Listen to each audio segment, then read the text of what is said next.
All right, you've heard all the jokes, right? You're experiencing your own personal summer, a heat wave when it's wintertime.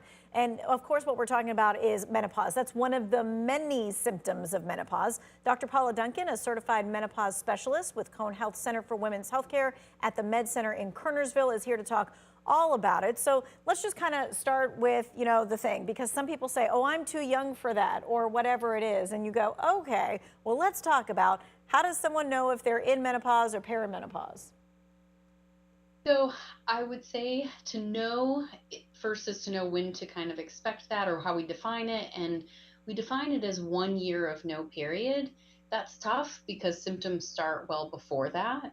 And so it's really only an official diagnosis when we make looking back, but you have some clues before. Some of those symptoms can be pretty subtle. It might be something just like changes in your menstrual cycle or changes in your mood. And as women, we just kind of chalk that up to, it's just being a woman, whatever. But really, knowing the symptoms of menopause and perimenopause is really important. So let's kind of talk about what the average age is Mhm. of that. So the average age of menopause is 52. But symptoms again start well before that. And the symptoms, the timing of those symptoms will also depend on what those symptoms are. So if it's something like menstrual changes or mood, that might be many years before you've actually gone through that 1 year of no period. Whereas if it's something like hot flashes, it might be something closer like the 2 to 3 years before you officially hit that 1 year of no period.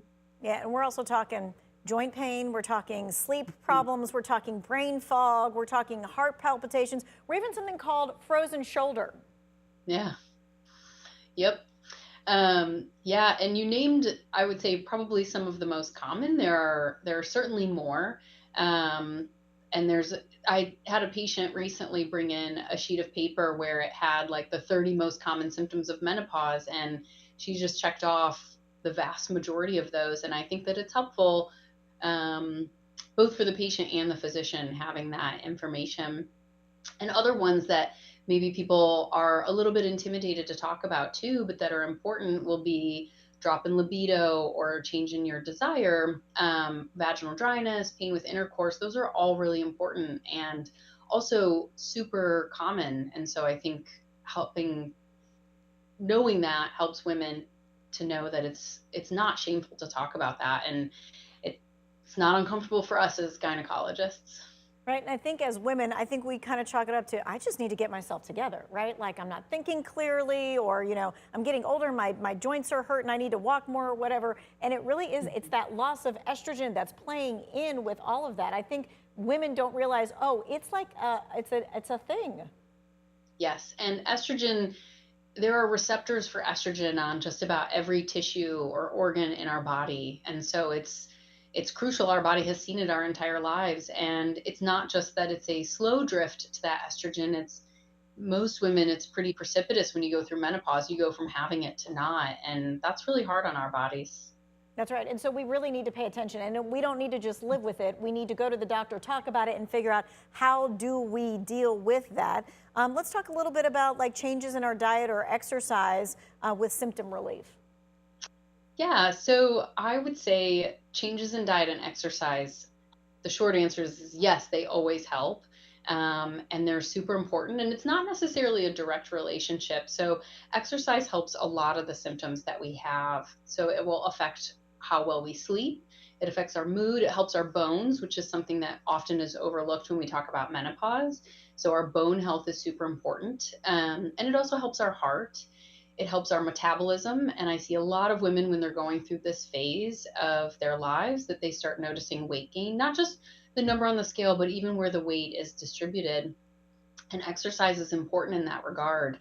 And starting around age 40, we notice what we know is women will start to have a decline in muscle mass. And that is the primary determinant for us about our basal metabolic rate or how many calories we burn in a day. And not that weight loss is all calorie in, calorie out. We don't want to lose sight of like overall health.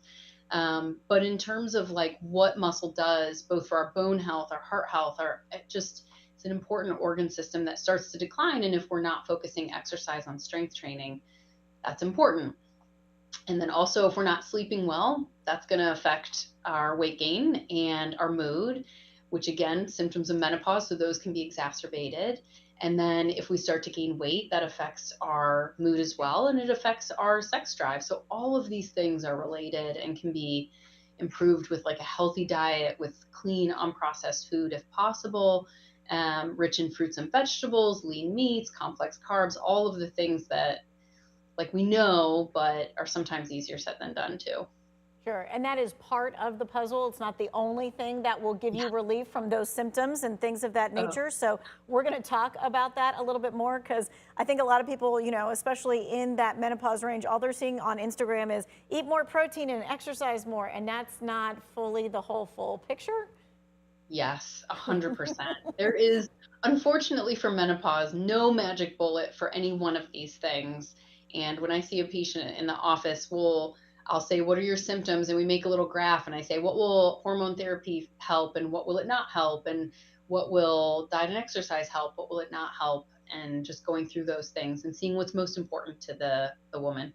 All right. We're going to continue this conversation. We'll be back in just a few minutes.